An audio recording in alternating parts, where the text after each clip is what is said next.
Hi everybody, CrossFit West Chester. This is Steve, and I'm here with these lovely ladies. So I'll just go from my right over. It's Kara Brown and Brantlee Underhill, also coach, and Jess Leib, and Jen Cogliano, also a coach here. So originally this was supposed to piggyback quite a while ago off of we had so many members get their CrossFit level 1s in the past year or two. RJ behind the mic right now running things.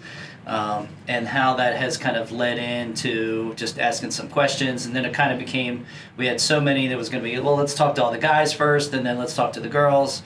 But the girls were just real busy, and also the girls just kept doing lots of other stuff that I thought was even more kind of exciting and important, and how it falls into the CrossFit West Chester community. So, having said that, some time ago, Jess and I got into, well, it's actually 2020 now, I guess, is when we started rucking.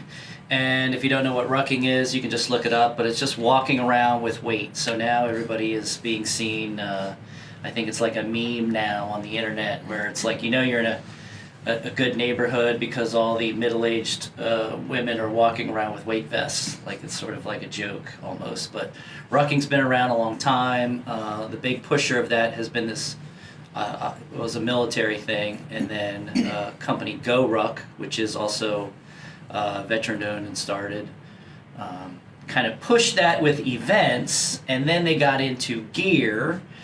And so it is kind of infiltrated into the CrossFit West Chester community, which I think, Jess, we were talking the other day, like, that's kind of exciting because it was something we were doing and then sharing with friends, and it just organically became a thing.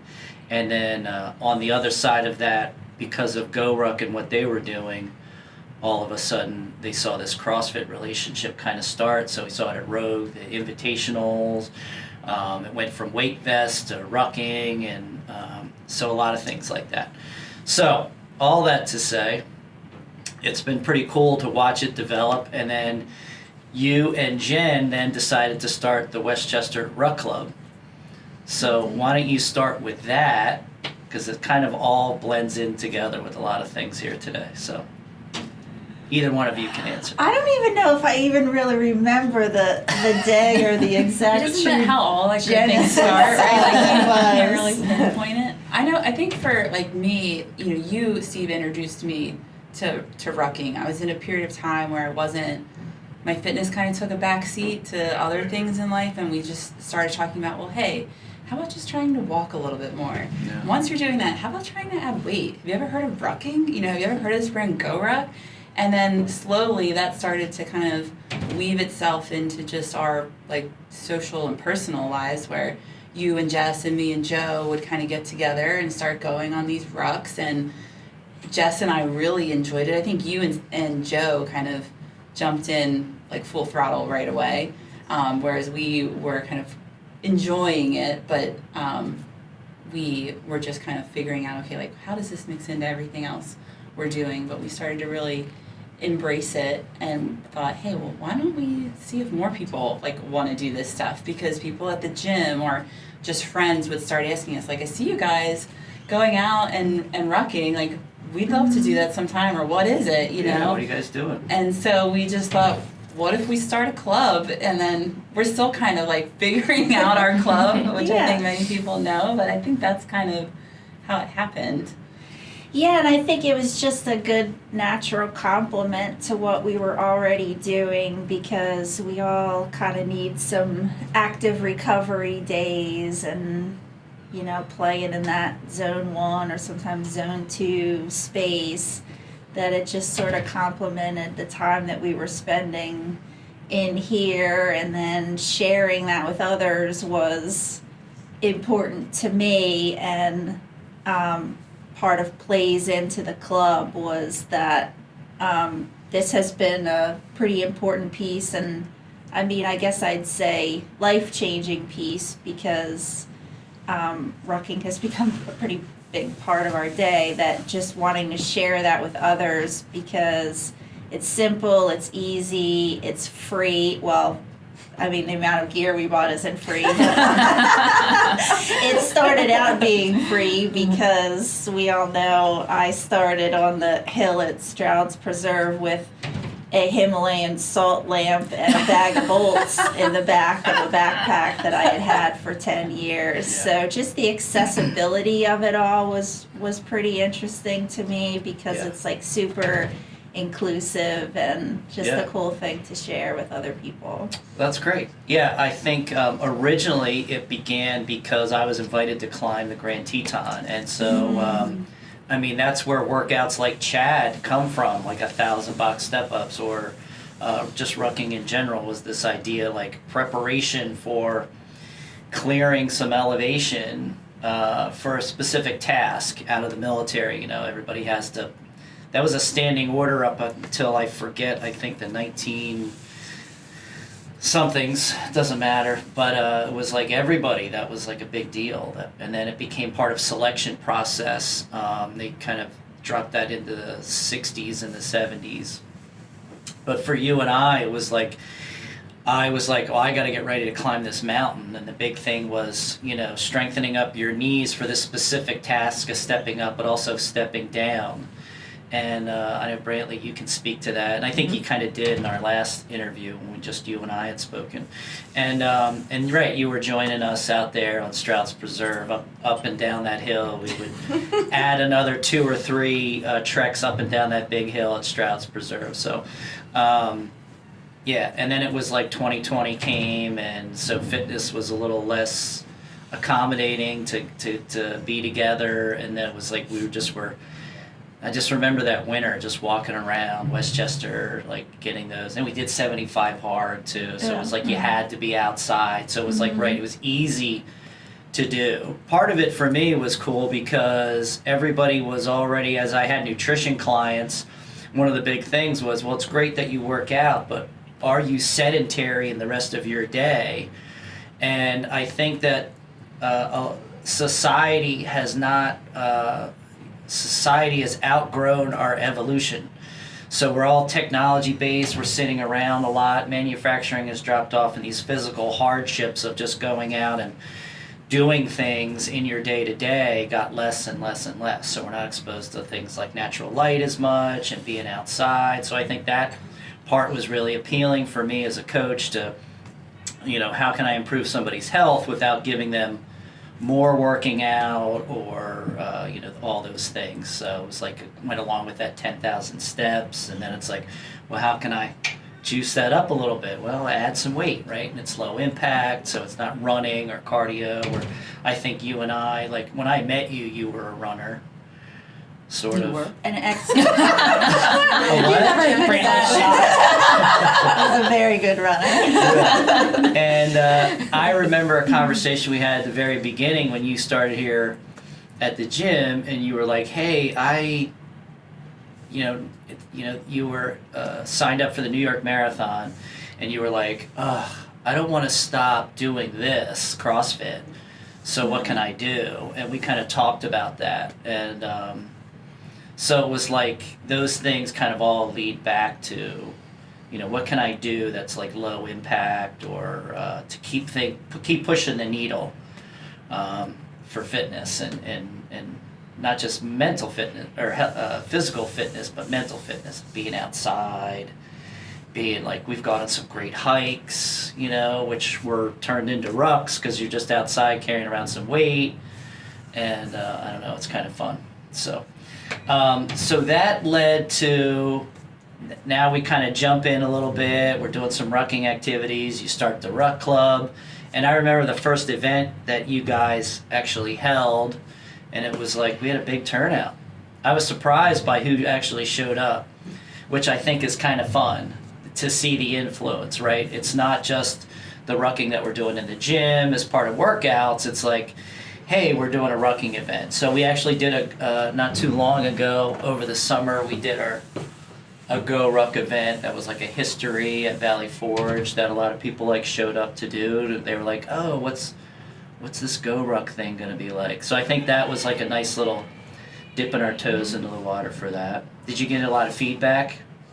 Yeah, I think it's always cool to have a first timer at an event. We've had a number of first timers at different no matter things, what it is, whether right? it's something that's like a Travis Manion event where we're kind of going and joining something else that's already existing, or if Brantlee's doing a pop-up ruck. I think it's so cool to have a first timer come along, and then in hopes that that's something that's adopted in their personal life if they find value in it. Yeah. It's fun just getting a random group of people together. Yeah. You just don't know Yeah. who's going to show up. Yeah. It's not like, hey, friends, let's get together. It's just like, hey, anybody want to come and show up? And Yeah. people bring their family members Mhm. that don't come to the gym, so you're meeting the people that are important in their lives too.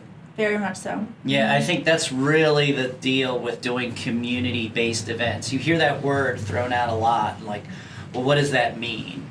Like I've had this idea for years and years, but it's like with any other idea you have in small business, it's like, oh, good, who's going to do it? Oh, right, I guess somebody has to do it. So it was really cool to see you guys kind of step up and start this Ruck Club, because it's something I would have loved to have done, but I'm busy. So you guys kind of manage that. I guess we're not so busy. You're not to say that you're not busy, but doing one more fitness thing, where you're getting everybody together, I get it. And Well, I you mean, get- I think that the common thread for both of us is that you introduced us to rucking, so it Yeah. does go back to you. Yeah, and it's cool. So fast forward a little bit, we do some events. We've had many ruck workouts now in the past year or two in the programming, and then somebody says, "Oh, I found out about this retreat in Costa Rica." So GORuck really presents themselves first, or has at least in the past, as an event company. So when you go on GORuck, they have these events. Which I was even talking to somebody not too long ago, a guy I met, Dan Womack, who was he was at our last RWB event, and he was on season 3 of Alone, and he just dropped in because he was getting some work done in the area, and he's like, while my truck's getting worked on, I'm gonna just drop in CrossFit West Chester. And I was like, season 3 Alone, like that's so cool. And so he runs Coal Cracker Bushcraft, but I was talking to him on his last visit and mentioning like the tactical events, because he teaches bushcraft, which is like survival outdoors, and he says, but there's a lot of people that, in an urban environment, what do I do if, things go bad? Meaning like, we've all seen stories in the news, like all of a sudden a community that has the township runs their water, you're on city water, quote unquote, and all of a sudden like, oh yeah, you can't drink the water, you gotta boil the water, what do? People don't have access to water all of a sudden, like what would you do? It's not this catastrophic event, but what happens, like, here in town, often because we're on this, you could be on the same grid, you lose power. Going out and just getting a generator isn't always like super fast. So he ran some events like that, and then telling him that, oh yeah, GORuck has events like that. So he was like, what? I didn't even know. So it's kind of cool the amount of things that they do. But in particular, I think a lot of people see GORuck and they see that military side, and it's often, on the masculine kind of thing, like, oh, it's a little boot campy, some of the events that we've been to, like, there's levels to it. The one we did in Valley Forge was very, like, little kids were there, and we were learning history as we just did a ruck through Valley Forge Park. And then we did some other events where it kind of, it goes up, right? Like the stakes gets a little more intense. The first one we did together was the basic. Yes. Philly. And that was like a whole new type of experience for us. Like, I don't think we really realized what that was going to be like. Typically, you're going to see a lot more men show up. I mean, there's women in the military, and you see them go to some of these events, but it's predominantly men, and it's ex-military or guys that kind of like play, like, that was one of the things that GORuck advertises, is they say, like, hey, you can get a test of what some of these higher tier things have to do for selection, like in a long ruck or land navigation or something like that is always part of every like special forces type selection as you move into these higher tier elements in the military. So it looks like, and then they started selling a lot of gear. And then when you're seeing this kind of things happen, I don't even know, most people don't even know, but like John McCartney is the, is it McCarthy or McCartney? McCarthy, right? The CEO of GORuck. Jason. What did I say? John, sorry. Thanks for correcting me. Jason, and he was in special forces in the military. So his wife was like in this. Emily, has our heart. Right. We love Emily. So, but you never really heard from her. Mm-hmm. I knew he was married, and you kind of knew her name, but only because of how deep I was kind of digging into what was GORuck and all the things that they were doing. So then all of a sudden, as we see this, again, going back to like the meme, like you see all these women walking around now with weight vests and what are we doing and why are we doing it kind of thing. So I think GORuck is smart. They're like, well, there's a whole population out there that's grabbing onto this. So what does that look like? And I could understand why maybe some people would be like, oh, it's a bunch of, you know, how militaristic is that? That's not really like my vibe, and I don't know. So next thing I know, you guys are going to Costa Rica you're wearing your shirts, the Rucking flow. So I thought it was really cool once you had told me about it, but why don't you tell us, I want to hear about that experience and share that with our members. Jen's the one that found it. So. Yeah. On Instagram, and it said that spots were limited to like 20 women or something. Mm-hmm. And I messaged Jess right away. I was like, we got to do this and we got to register right away. There's only 20 spots. Like, we got to get in there. And I think we might have, I don't know if we were, but we had to have been like one of the first 2 people to sign up for it. What about it in particular in their messaging said, oh, we've got to go do this? I think because it What was hit you? directed just to women. So it was a women's only women's only event. retreat. Okay. Yeah, that was for a limited amount of women, so you knew it would be like fairly intimate. Yeah. It was in another country, so you got to explore. We'd be, rucking through the jungle, and it had other events we do or activities like yoga and surfing and things like that. Mm-hmm. And like there's a lot of people that do girls trips or whatever, and this is kind of more up our alley of a type of girls trip, something a little bit more action and adventure oriented. And Not like going to Nashville and woohoo, we're gonna get drunk every night, party. Not that there's anything wrong with that. Right, to right. each their own. I mean, I think there's a little bit more like for us to learn and grow doing an experience more like this than just something more surface level of a Nashville type trip. As a man, when I see women's retreat, right, and I've done some men's things now and some mixed things, like mixed gender things. So when you are on this side of like, oh, we're rucking and it's how hard, do hard things and all that, and then all of a sudden you hear like women's retreat, it's usually real, what I'll say, woo-woo, it's like either real spiritual or we're gonna scream in the jungle or yoga and incense and pamper ourselves type thing. So it was really interesting. I was really excited to hear that GORuck was kind of diving into that, but it wasn't any of those things. But and it's funny. I don't know if you got this from people, but people would say to me like that aren't familiar with rucking or necessarily very like have fitness as in the forefront of their life. They're like, you're gonna pay to go on a trip to just go ruck through the jungle? I was like, yeah. Like, I am. Like, I'm so stoked. Not get about that. Yeah. So, but yeah, so we signed up right away, and we were talking about it probably regularly all the way until the trip. Yeah. And I think we still didn't quite know what we were going to be getting ourselves into.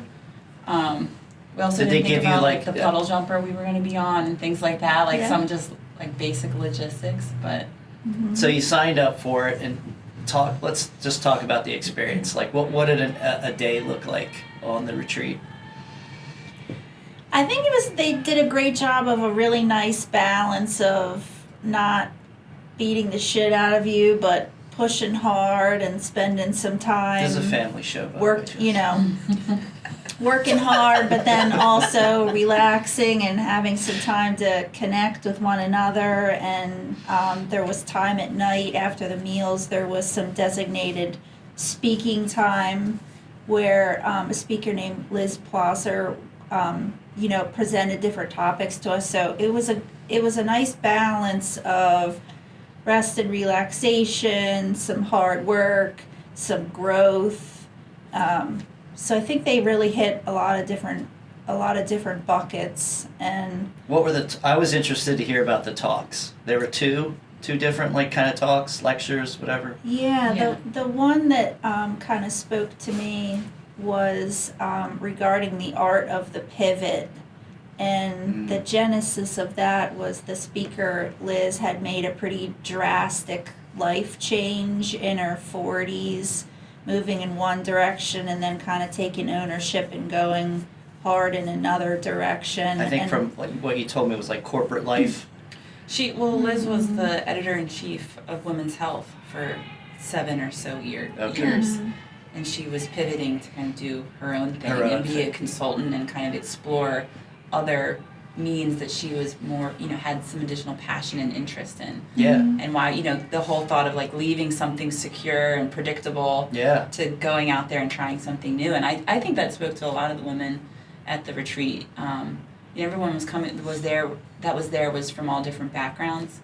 And I think everybody had at least some point in their life where like they thought about maybe pivoting or changing or went through a similar experience. Yeah, I think that's the landscape of part of being resilient. So what a great message. Like being resilient is like, hey, life plops this thing in front of you and you can look at it like a challenge or an opportunity and it's like, all right, well, what do I do with this? I think some people can shrink from that and be like, oh man, trying to hold on rather than going like, ooh, no, let's see what happens on the other side of that.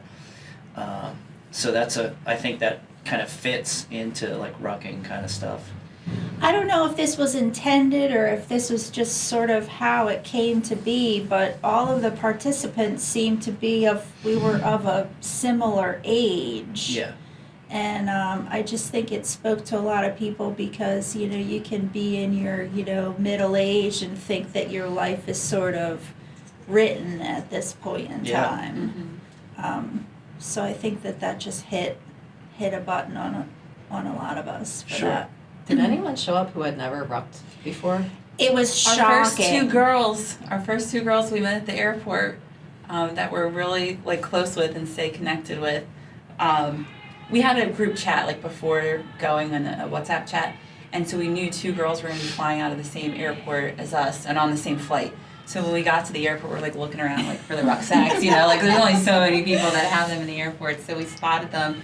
We started talking and we're like, oh, like what made you interested in this? Like, are you rucking? They're like, no, we never rucked before. This is our first time. I just got the gear. And Jess and I were like, oh my gosh, I've never rucked before. Like, that's amazing. But also, I don't know that I would go on this if I've never rucked before. It's a whole GORuck retreat, Yeah, part of their thing is sort of that kind of comes from this military-ish thing. It's like, hey, we're going to show up, but you really don't know what you're going to do. Yeah. So that's like a whole mental thing. Details not forthcoming. Mm-hmm. They said that in our retreat as well. There was no agenda listed specifically. There's an event. So GORuck has, I'm sure you guys have seen it, maybe not, but where in there's a thing that they've done. Supposedly this was the last year that they did it. It's called Selection. And it's this 24-hour endurance event. It's supposed to represent like the first day of like selection, 24 hours that when you go to one of these a higher level military thing to see if you're going to make the team. Like you think of like Navy SEALs and BUDS and things like that. And there's this piece called like the longest mile or something or anyway, they just tell you that you're rucking, like let's go, and you have to maintain a certain pace, and they don't tell you how far. So it's like, let's just see how far you can go. How far can you go, and how long can you keep the pace? And I've listened to several podcasts of people that have been through that actual process that were like, or they were instructors, and people would just get to a point where they mentally go, that's it, I'm done. And they're like, you sure? And then like one story that stuck out is like, all right, we'll put your stuff in the Jeep and we go, and they would drive imagine a short distance, like you're doing a marathon, but you don't know you're doing a marathon, and you go, all right, we drive the last half a mile and you go, here's the end, and you're like, oh crap, I was that close, but you just didn't push it. So I think that's kind of right. Somebody showing up to an event like that, details not forthcoming, is like, ooh, what are we in for? Yeah. You got to really be open to like, all right. I think we had even a moment of that, well, several moments of that on the retreat, but the first one was we were taking a boat ride to the beach where we were going to do a beach workout. And so we got on the boats. It was like dolphin and whale watching kind of along the way too. And when we got to the boats, they said, okay, if you're somebody that is comfortable, like maybe swimming just a little bit to shore, you go on this boat. If you're somebody that really is not comfortable with swimming or doesn't want to swim, go on this boat. This boat can get a little closer to shore, and you'll be like, like ankles, in the water. The other boat was like waist deep if you were like, that was the swimming. And then when we got to that beach, we weren't even close to the beach, and they're like, all right, this is where you got to get off. And all of us just looked at each other. We were like, oh my God, we have to jump into this water and swim ashore with our rucksacks on, with all of our stuff in it. Yeah. And I mean, we didn't have like a weighted plate, but just stuff we brought for the rest of the day. We had a 8-mile ruck, I think, after that. Mm-hmm. And Yeah, you got like beach gear on and you're doing stuff on the beach. And we were just like, boat. okay, Emily was on our boat and she's like, we're going, she's former CIA, she jumps right in, she's like, these float, and she's just going. And so we all just like willingly just jumped in, like without a second thought, and just swam ashore. And it was terrifying in the moment they said, get in, we're jump in, we're going in. But once we got on shore, we were like, that was so freaking cool. Fun. Like, I can't believe we just did that. So Yeah, it's these moments of trusting yourself that, knowing that shore's only that far, that kind of stuff. Oh, and finding, this floats. Like if you carry like what they call a dry bag, I assume you had something like that, maybe not, where you stash your gear, and so you can, if you're moving through the water, like all of a sudden now you've got like something like an airbag in your pack.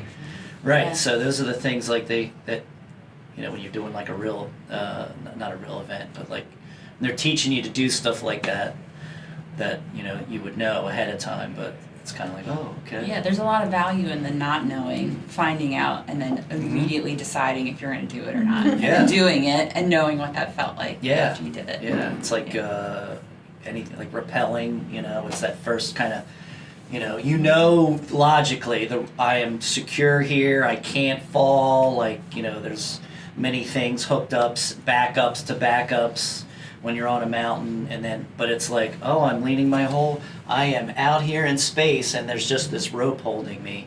All the, things you tell yourself are like, oh, the what if kind of stuff, so that's cool.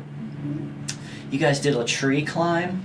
Yeah, I which was going to say, sounds that brought like- back some memories. As I had to dig through this with Jess because it was like, oh yeah, the trip was great, and I'm like, oh, okay, and then I'm like seeing these pictures pop up from other people that you went on the trip with.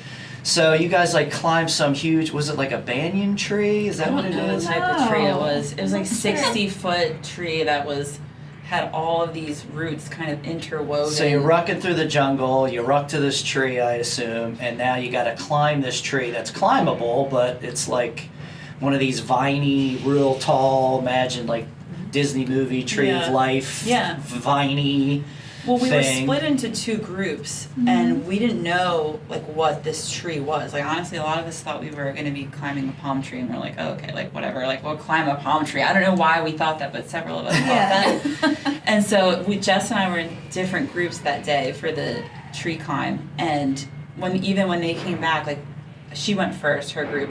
I didn't know what, like no one was like, oh, this is what the tree is like. They're like, oh, it's so cool, you're gonna love it. And we're still like, okay, this palm tree, like whatever. And we get there, and this is a 60-foot tree, and I'm like, I don't know how I'm going to do this. I've never rappelled really before. I didn't know that feeling. I didn't know how to trust that. Yeah. So that was like that was probably my biggest kind of growth moment, was me in that tree. Okay. And more so me up in the middle of the tree. Because you had to kind of traverse your way along. Like there was no Not a straight climb, it's not clear like a ladder. path. Yeah, so you had to go up and then horizontal and like around limbs, and it was, and then jump off from the top, and I almost had a panic attack in the middle of it. Like I was halfway through and I was just there and like my breath was getting so shallow and I was sweating. And, women went before me, they made it look like a piece of cake. So I was like, okay, like I can do this. Like I'm pretty fit, I really struggled with it, not physically, mentally. Yeah. But I'm so grateful for that moment to know, like, to have gotten to a spot where I was really questioning, like, can I do this? Do I need to tap out and come down? And say to myself, no, like, I can do it. And have, like, the support from the women on the ground who don't know me, like, we just met. Yeah. And they're like, Jen, you can do this, you got it. Like, I know you're scared, That's but so keep cool. pushing. Yeah, so you're like, you're right, like, okay, like, I got them here, I can do this, reset, and just kind of go. But I was very happy once I was back on the ground. Yeah. How did you do against the tree? Not great. Yeah. Not great. Part of it was the trusting myself. Part of it was trusting the kid who lives in the jungle that was responsible for holding the wire. Yeah. So he was, belaying you. Yeah.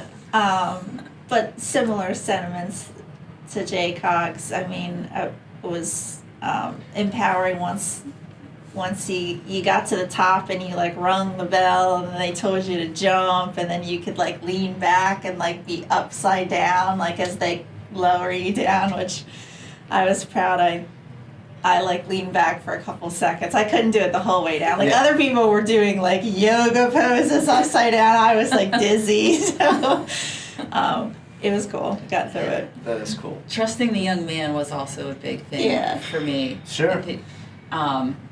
And when I went, there were monkeys in the tree while I was there. And I was like, Jen, there's monkeys. And he's like, Jen, look. And I'm like, don't worry about the monkeys, buddy. Like, focus on me and making sure I'm like staying put. Like, I don't care about these monkeys, But no, he was great. All said and done, he did a really great job. He did. So. Awesome. So I want to kind of wrap up your experience. Biggest takeaways.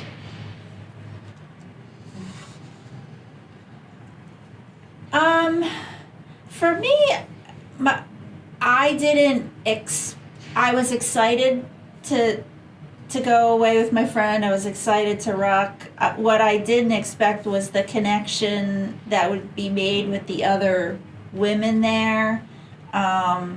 So just like opening up to new experiences. Like next Friday, we're going to meet a couple of the girls up in New York City and work out and reconnect and stuff. So just reminding myself to be open to new experiences and who you might meet and the connections you might make. And a lot of their stories were super cool and people we never would have met otherwise. So a good lesson to like not stay in my lane and just try something new if the opportunity comes.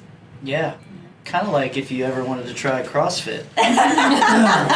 So, a little plug, December 15th, Bring a Friend Week is going to be coming. And, of course, we have these events teaming up with RWB and another organization, More Perfect Union. We're trying to create, and, of course, the West Chester Ruck Club, create these community events that are, one, free. You get to be around some really awesome people. And so... you can have experiences like that right here in the gym too. I think that's one of the things that makes rucking connect with CrossFit just in general, is that kind of stuff. Jay Cogs, takeaway moment from the trip? I mean, it's the same thing as Jess. Nope, can't say that. A big thing for me was really, like, I've never put myself out of my comfort zone to that level. So that was a real kind of like, not like confidence builder, but just reminding me that like to do these things, to be open to these types of experiences. And I really didn't expect the connection with the women. I too kind of still, even though it was a GORuck event, I was like, I don't know, is this like woo-woo stuff? These like, what are these people going to be like? I don't know. Hold hands. Yeah, like, or we're going to have to say, But we connected with everyone there. Yeah. Like, we stayed connected with people online. Mm-hmm. Like Jess said, we're meeting up with two of the gals, the two that we met in the airport that never rucked before, that crushed it on the trip. We're meeting up with them next week. I'm doing a lift-off competition with Liz in 2 weeks. She invited me up to New York City for that. I met up with House of Abby. She's a big time influencer in California. I met up with her when I was out there. So like we're already staying connected, and I really did not expect to have to make those kind of friendships and build those relationships from this trip. That's just cool. from rucking. So Yeah, it's so cool. I'm so glad you guys had such a cool experience, because I've had some experiences sort of along those lines in the past year or two. Things that you're like, oh, what's this going to be? And you're like, oh, wow, this is pretty cool. So that's our rucking. And one of the big things that they did was it was really a test for some of the new gear that they're coming out and trying to grab some market share, but create their opening this up rucking and exposing women to rucking, I think.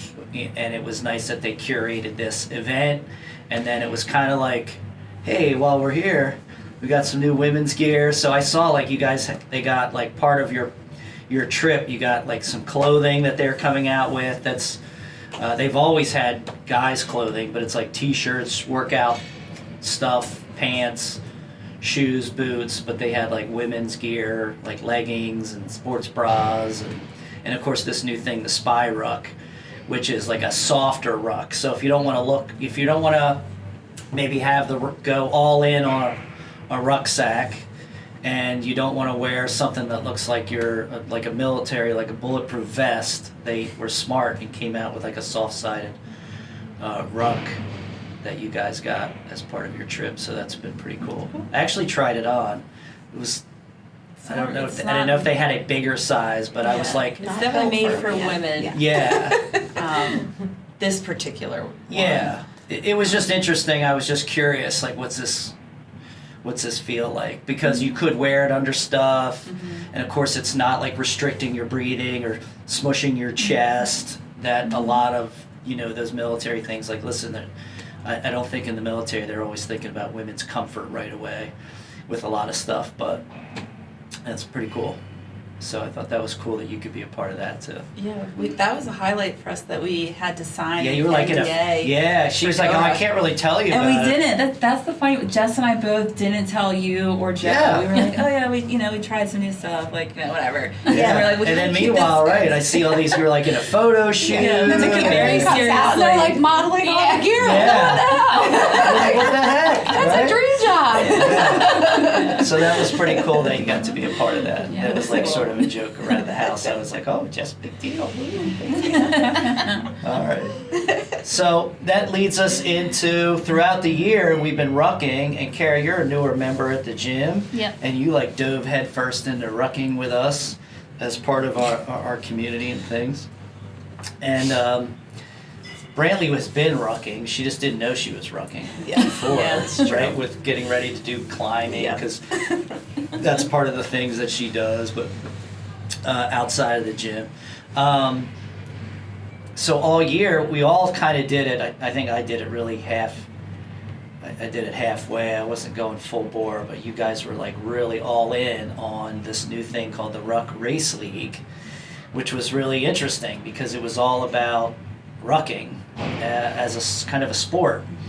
So why don't you tell us anything you want about that, your experience in the Ruck Race League? Like, you had how many events? You had one event a month? Yeah, so it started in April. It was a 5-month challenge, new event each month, so you have a full month to get it done. And you're testing time, distance, loads, elevation. So each month was a different challenge. So Kara and I and Jess and you competed throughout, kind of strategizing how we were going to approach these different events, because you're outside, you have to be outside, and most of the time you can really only You couldn't be on a treadmill or a stand stepper or anything like that. No, You had to use an actual ruck. you had to use an actual ruck, usually on your back. The only exception was the Atlas Challenge, Yeah. where you were going for max weight for 1 mile, and we saw a lot of different variations. We tried a lot of different variations of putting the weight on. So yeah, it was fun. Like, I didn't really go into it thinking it's brand new. And Bill and Kari Brantlee, they're the creator of this. So shout out to Bill and Kay. They wanted to create this to make rucking a competitive sport. So I think the thing that was most surprising for me, and I know it was for them and many people, was it's called racing. So what do you have to do when you race? You have to be fast, which means you have to run. I was like, what is this running thing? I had never run with a ruck. Yeah. So that was new for me. Yeah. And I came to learn that I can run with a ruck. I can run with a 35-pound ruck pretty She can easily. run very fast with a 35-pound rock. So, yeah. How about you? Yeah, I mean, I got into I don't even really remember how you were talking about the Green Beret Project Ruck thing. That was our real first event exposure, right? So shout Yeah. out to the Green Beret Project. We were at a CrossFit competition, and he's like, oh yeah, we do like a couple big charity events a year to raise money for the organization, and one of them happened to be a ruck, because we were talking about rucking and how we were getting into it. And he's like, oh, you want to do this 50-mile ruck? And I was like, 50 miles? I was like, oh, just walking for 50 miles, no big deal. Ugh. At the time, it was one of the hardest things I ever did at the time. Yeah, and so like you had told Dave, my husband, and I about that, and we're like, oh, we'll do the 10-mile one, and you know, I didn't have an actual rucksack, so just got a backpack, stuck 10 pounds in it, and we just went about our day, did 10 miles, and we were like, see you later, because the rest of them decided to go like 20 or 50 miles, however long you all went. But that was my first real experience with rucking, and then Brantlee told me about the Ruck Race League. Oh yeah, so that happened before. Yeah. Okay, the Ruck Race League. And I was like, oh, okay, that sounds like fun. That will be a nice way to stay in shape over the summer. And that started in April, and I'm a little bit competitive sometimes. So, No way. so, you know, at first I was just like, oh, this will be fun, you know, blah, blah, blah. And then we started doing it, and then April and May, I was like, oh, I'm actually, like, doing okay on this thing. Like, this is Yeah, because they had like a whole leaderboard, Yeah. so you could, you know, you do your event and post it to a leaderboard, and You could redo it as You many could- times as you wanted. that in was the an month. interesting piece, all right? That's the strategy side of things, right? Like you could Yeah. do it as many times as you want in the month. Yeah. And I saw a lot of people, I'm not that type of person, sometimes, every once in a while, but like, normally I'm like, hey, I'm just doing it to do it, and then, but yeah, I saw people like a little more competitive people. We go like, oh, I think I can, but it's part of the fun of it too. And if Yeah. you're rucking anyway, then it's like, oh, I'm gonna do it again, but this time, oh, maybe I should try the weight this way, or you know, pick a different. The elevation one was the most thought-provoking for Yeah. me, strategy-wise. Everything else was kind of like, just let me get it done, because there was so many other things going on for me. But Yeah. yeah. So, all right. So we're in the, you know, you're in there. You're not last. So you're like, hey, all right. Like, oh, he starts to give you a little taste, right? Like, hey, you know, let me see what I can do here, and then you kind of push it a little bit. Yeah, and so at the end of the season, like in early September, they invited the top 15 men and women. I think it was like maybe the top 25 or 30, but they had 15 slots Yeah. for the men and women. And Kara and I both received invites. So Yeah. She's like, did you look at your email? Because you were like a spot behind me. She's like, I know if I got invited, you got invited. I was like, I don't know, let me check. And I did. And I was like, oh my God, we're going, you're going, right? We're going. Yeah. Because it was the first time. I mean, they're the first having- time it's kind of cool. Can you imagine being like the first one at the first CrossFit Games, Yeah. like, and you're like, oh, Yeah, and it's funny to absolutely. look back Yeah. on Yeah. like videos from that event and go, where has CrossFit as a sport like God, and your things that were like Annie Thora's daughter, like trying to get a muscle up Yeah. on the rings, you know, in the very first event. I think she was also like 18 or 19 at the time too, maybe, but and see that and see the longevity of things, and then be like, oh yeah, it's kind of like that, you know. Oh yeah, I remember. We didn't have assault bikes, you know, whatever, whatever the thing is. So that's so cool. Yeah. So how was the experience of that?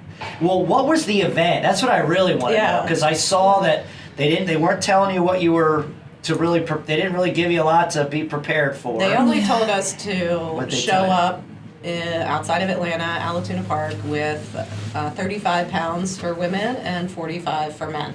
That was it. So you had to bring your own weight. You had to bring your own weight. Because that would be a logistics issue for somebody Well, like... it was, and they had this fun little, like, you know, have one, need one type of list, because there were people that came from other countries, and so they From, like, didn't. Scotland and Yes, stuff. so they were like, we need some weight. Can someone let us borrow some weight? And Yeah. I think they worked with some local gyms to get some weight. So That's cool. they supported everyone who needed to have the weight. But you knew, like, I think if that was in September that we were notified, so I was like, okay, I got 2 months, like, to figure it out. to like figure out. And then later on we had a call in October, and they said you have to plan for a minimum 4-hour event. So it was the second piece of information that we got. Yeah. All right, 35 Which pounds, is kind of 4 important hours. because if you're bringing food and nutrition, It would- fueling for a 4-hour event is way different than fueling for an 8-minute event. That was a huge topic Yeah. of conversation amongst Yeah. the competitors. Like, how am I going to fuel? And then they started sharing, like, well, we're going to have this home base, this tent. And they're like, well, do I need to bring the food with me? Or, you know, like, can I run by and grab a water? Or, you know, like,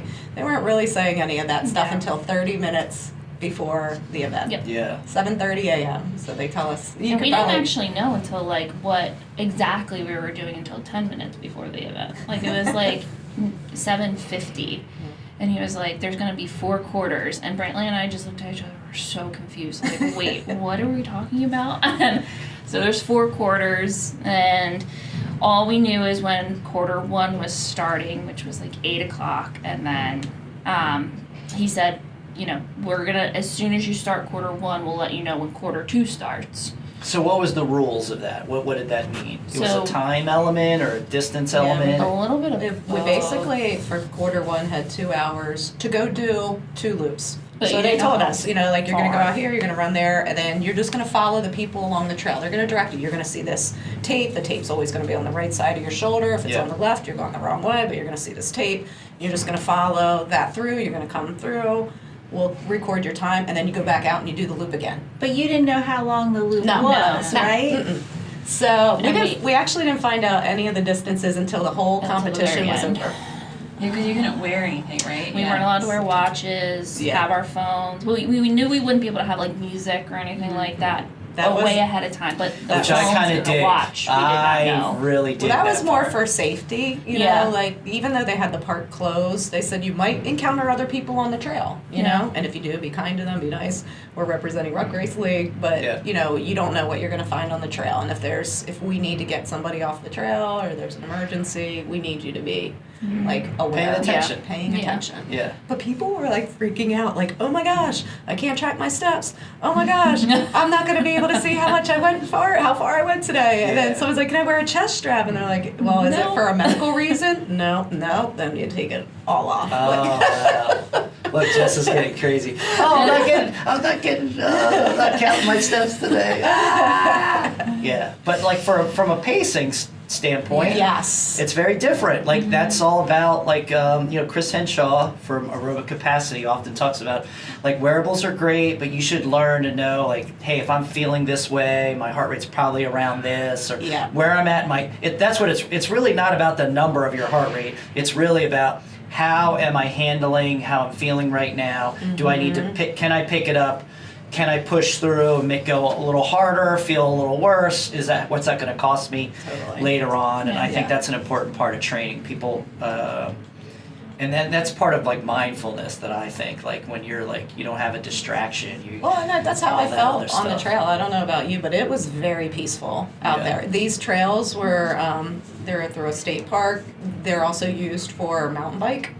Yeah, Mountain you bike, can so tell, yeah. you know they kind of go like this, and there's a little bit of rooty and rocky, so you have to be paying attention. But it was just so beautiful out there. It was about 75 to 80 degrees. It was warm. hot It as was hell. very Yeah, humid. yeah. I saw the shirt like when you were Yeah. done. You were Yeah. like Oh, totally. pretty soaked. Yeah, you Totally could wring it drenched. out. Yeah. Yeah. Yeah. It was, So- it was very humid.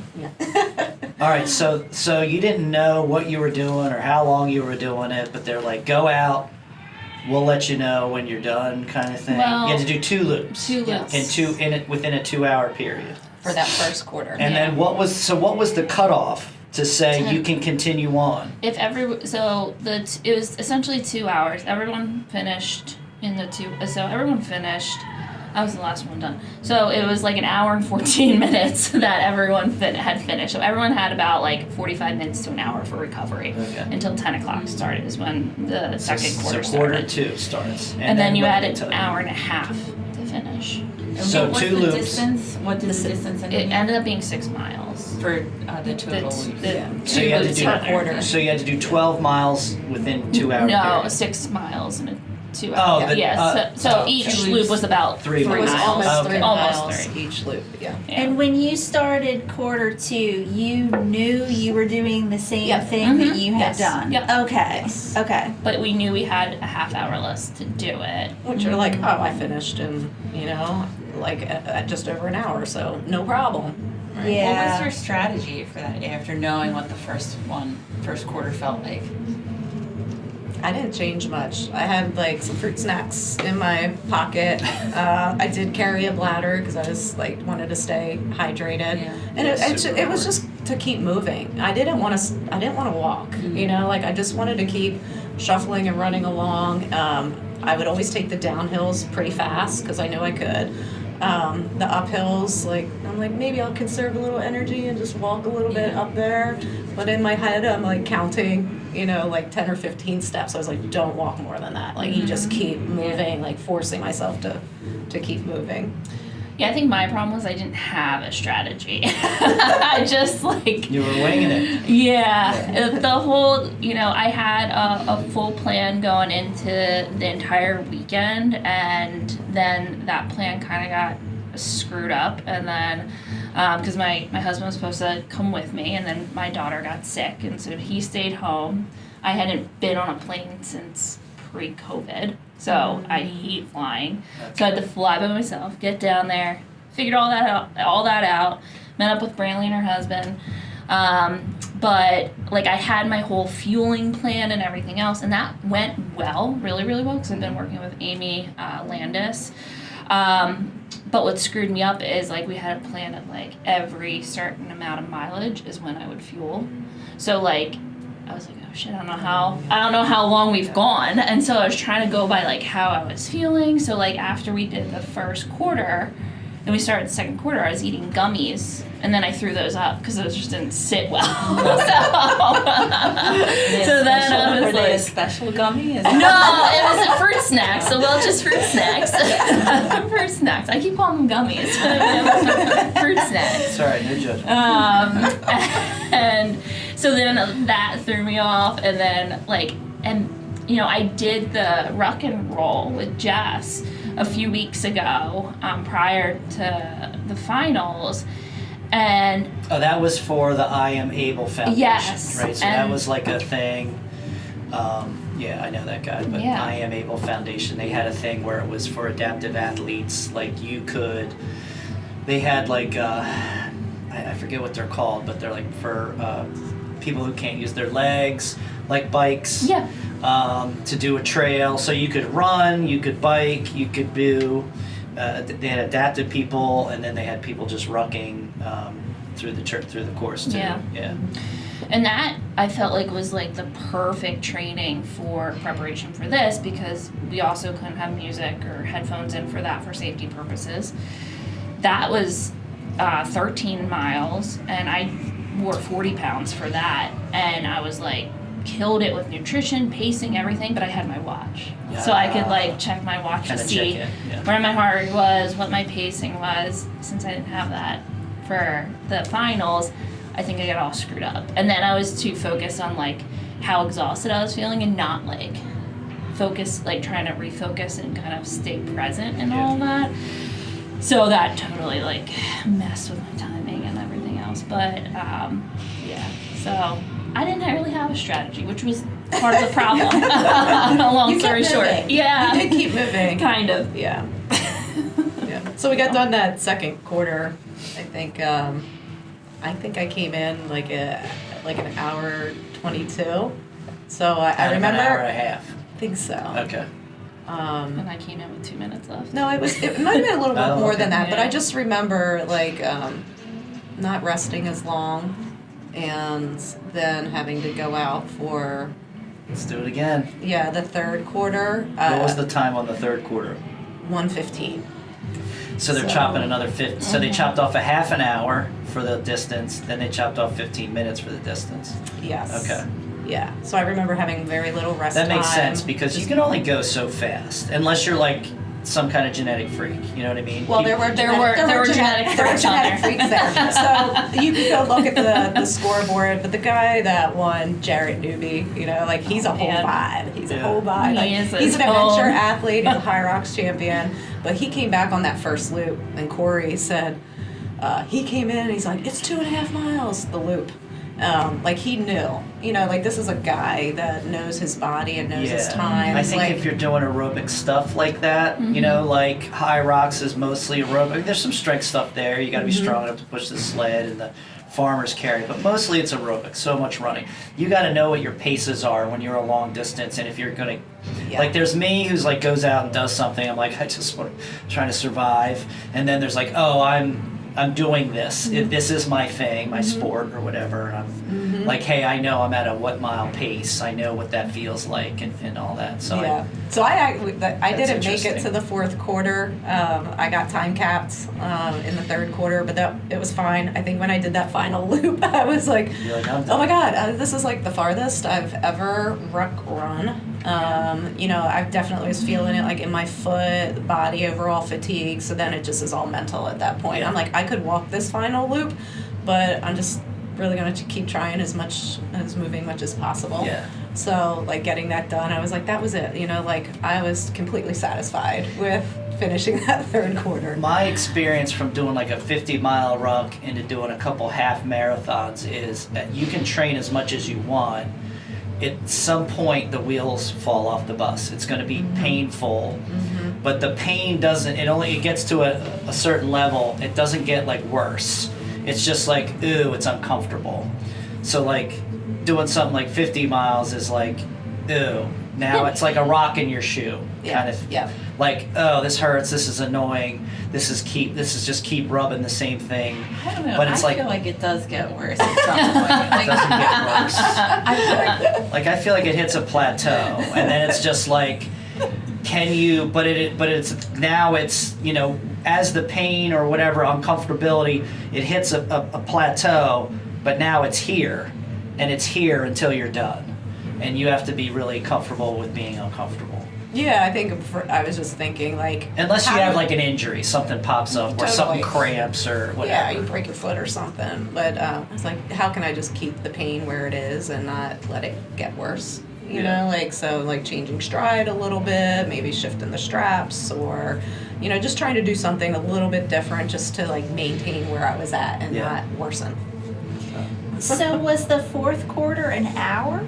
No, they had as much time as they needed for the fourth quarter, but there was only probably 7 or 8 people that made it to the fourth quarter. So then it was like, so we did a workout here the other day called Deja Vu, where you have 3 minutes, how far can you get done? Then you repeat it 6 minutes. So I feel like then the last one, it's like, how fast can you do it? And the person that gets it done the fastest wins. Yeah, right? That's exactly how it was. So the other things are weeding out people along the way who aren't going to pace. You know, and the guy who is really fit, who's doing the first round in 30 minutes, it's still going to be harder at the end, but now, like... He finished the first round in 22 minutes. Okay. Yeah. That's crazy. Oh my god. 22 minutes. Each. And the men's weight was what? 45. 45 pounds. And the women's weight was? 35. 35 pounds. So like at a GORuck event, when they do something over like 10 miles, well, usually they go by your body weight. If you're over 150, you have to carry 20 pounds. And if you're under 150, you carry 10. But those are for distance type things, like longer distances. Yeah, I mean, maybe like if you think about it in the future, like what another event could look like, maybe you go off a body weight percentage. I mean, the women that were there were like different shapes and sizes. Yeah.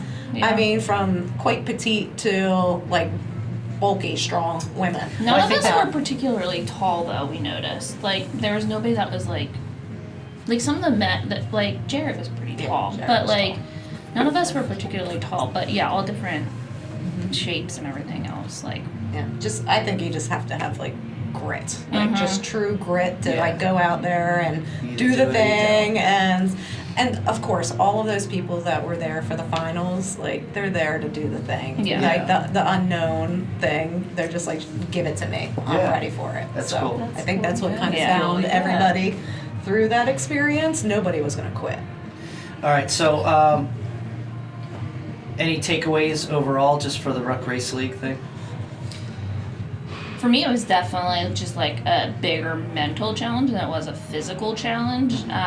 Again, I am somebody who loves predictability and control, and almost none of that existed. So, like, it Yeah. was definitely out of my comfort Yeah, zone. you definitely big had a time. lot of things thrown at you, especially at the last minute like that with Dave not going, the kid, like that expectation of things. Yeah, so I've learned like I need to put a little bit more ownership on myself and pushing myself, because I did tap out in that going into that third round. I had just made it, but I had 2 minutes left to recover, and I was like, I'm done. But I know if Dave had been there, he'd been like, get your ass back out there. We didn't come down to Georgia for this. Yeah. So, but I have, seriously, he would have been like, no, go. Like, it would have not have even been a conversation. Okay. But I was like, yeah, I'm good. And then I was immediately mad at myself the next day. Yeah. I was like, why didn't I do that's that? the beauty of this process, though. Well, yeah. Like, you don't know that feeling until you experience. You don't know, like, Yeah. until you challenge yourself and you experience, maybe I did fall a little short for what I know I'm capable of. And then that's what you leverage for the next time. And that's Right. what keeps us all coming back for more, right? Like, Right. that's the Right. sweet growth spot. Yeah. That kind of leads me back. You made a comment, Jen, when you said, oh, this was like the hardest thing I ever did. And Jess and I have had so many conversations about like how when we add something to our, fitness regime or whatever we're doing in our daily lives, that it's like, well, no, like this used to be the hardest thing we did. So now the bar gets set a little higher. I think a lot of people enter into health and wellness because they have a very specific objective. I got to lose a certain amount of weight, or I want to do this thing to say I did it. And then it's like, well, no, this is the new standard now. Like, this is, and then you got to get, instead of like picking the next thing, it's, no, let me settle in and make this standard, easy. It's the discipline that gets you to the next thing. And then you can call on that past experience to go, well, I remember how hard it was to go without dessert or go without drinking, or, to do 2 workouts a day for 75 days. Like, oh yeah, or getting a cold plunge or ruck with weight, and like where we're walking before, and it's like, no, this is the new standard. And I think that ultimately leads to personal growth. Like, I think you see that in the CrossFit space, you see that here. People need to do that in the gym. Like, my new thing that I tell newer people is make coming in, showing up the habit first. Don't worry about the performance or what am I getting, or do I look better, do I feel better. It's like, no, just the showing up is step 1. Make that the habit. Making the time for yourself to be able to say, no, I'm clearing this hour out for me, or no, this has to wait, kind of stuff, or figuring all of those, how you make that time yours to do something for you, put your own oxygen mask on, kind of thing. And then worry about getting the pull up or whatever that thing is, or that next weight on your deadlift or clean or blah, blah, blah. So I think that all kind of ties really nicely into this idea that as you are growing as human beings, that we have this new standard that we live up to, and then it's never too late to push that, to grow, whether it's mentally or physically, and things like that. So any last comments? Jen, I'll just start with you. Anything you want to tell members of CrossFit West Chester, or women out there watching, or ruckers, or? Yeah, I guess, I don't know, do the hard thing. I think that was something we talked a lot about from our retreat, but just even generally in CrossFit and life, like in what you just said, like the growth happens in those spots where we push ourselves and challenge ourselves. But one of the things I love about CrossFit and rucking is the community aspect, because you're doing it together. You have people on the same path of trying to grow and push their limits as well. And you can really make some wonderful relationships along the way and a lot of new experience. So do hard things, push yourself, and be open. Nice. Jess? I just want to say I'm grateful for these women to share this activity with and push ourselves and do hard things, and looking forward to do more of that, see what torture we come up with next year. More torture. More West Chester Ruck Club events. Oh yeah, Yeah. West Chester Ruck Club has Yes. become an official GORuck club. What that looks like and means. Now I think that means you have to have like some official events that you host, and then we get like earn some patches. I love a good patch. Love your patches. Yeah, I love a good patch. I love good patch. What we do for Chatch. What we do for a patch. Really? I'm always reminded of Alex Honnold, the climber. Most people know him, but he talks about your comfort zone. Like, he thinks of his comfort zone as this big bubble that he's constantly pushing against, and he makes it wider and bigger, so that most of the time he's living within his comfort zone. So, and I think about that to all the things that we're doing is. Like, and I think I told you that. I was like, you just made your comfort zone a lot bigger after last weekend. Like, there's nothing to feel I like badly about, because, like, you went out there and you tested yourself, and then you're like, okay, I know what to do. I can do that again. And it's like, I'll do the Ruck Race League again because I know I can run with a ruck. And Now I remember hearing, I think you told Jess this maybe, you were like, oh yeah, I'm just doing this and then I'm not going to do it again. I think that was said. I think that was a statement. I will say that the training for this was like, towards the end, was not something I was really enjoying. It actually changed my relationship a bit with rucking, because I would go outside to ruck and like work problems out, or commune with friends. But when you're going out there to train, you're like, I got 4 hours and I just need to move those 4 full hours. I even got a Garmin watch so I could track my splits and everything. But yeah, it changed my relationship with it a bit.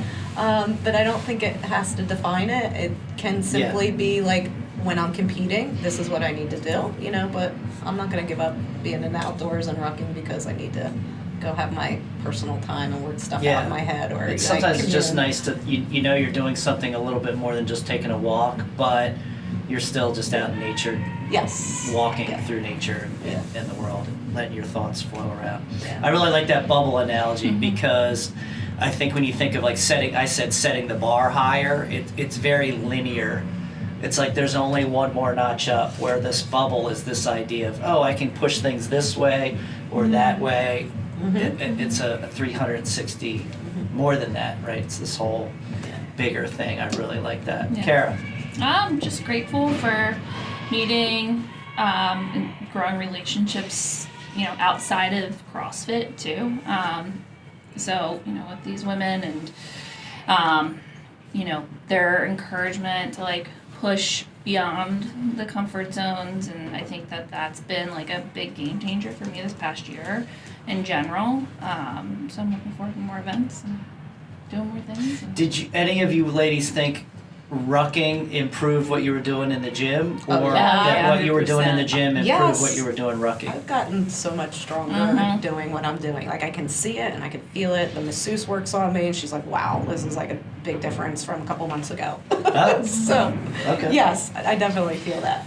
I mean, we're all like middle-aged and older, and because middle age is changing, right? But we're all getting stronger. Like, we all continue to get stronger, and I think that a lot of middle-aged men and women kind of would think that they only go so far. They're like, I'm 43, like, I can't do that because I'm 43. And I'm like, I'm 43, like, what else can I do? Like, I just want to keep getting stronger and stronger. And I think that's what we're doing between rucking and CrossFit, and I think they really complement one another. I think our generation, I know there's a big age gap probably from the oldest to the youngest here, but our generation, I think, is pushing that. And like what our parents looked like when they, it was like work your ass off 20 or 30 years and then to do nothing at some point was kind of this idea. Not everybody, but general. And now it's just very different. Like, I want to keep doing things. So doing this keeps me able to go out and like CrossFitting for me allowed me to do a 50-mile ruck with no training. You know, it sucked. I hated it the whole time, right? But the accomplishment of knowing that I did it, you know, and then it led me to obviously preparing differently the next time I did it. But like doing things like this, and I always say, like, even though, like, you know, as somebody who's like coaching people, I try out new things to try and bring some of that back into the gym. So like when I did that strongman competition, but it's like doing CrossFit with class and doing our programming is always how I am consistently the most fittest. And so it's cool then to be able to go out and do, you know, like the other day did the workout, and then we went and did the turkey trot. That's right. Now you guys brought weight vests, and I did not for once. Usually I'm like the nut, but I was like, no, I'm good. But it's like Respecting your body. it was interesting. Yeah, I was respecting my body that day. But that was like a new thing for me, you know. Like I've done some competitions where you're doing but doing that and then going and doing that was like, oh, okay, like wasn't as big of a deal, you know, like. Where maybe a few years ago it would have been like, I'm not doing both of those things in the same day.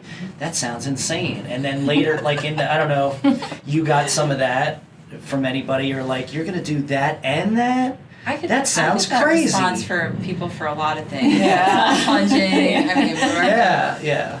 All of it. So that's great. Well, listen, ladies, thank you so much for sharing your experiences with our membership, and thanks for being part of the gym and our community. And that's it, guys. Thanks, Steve. Thanks. Thanks.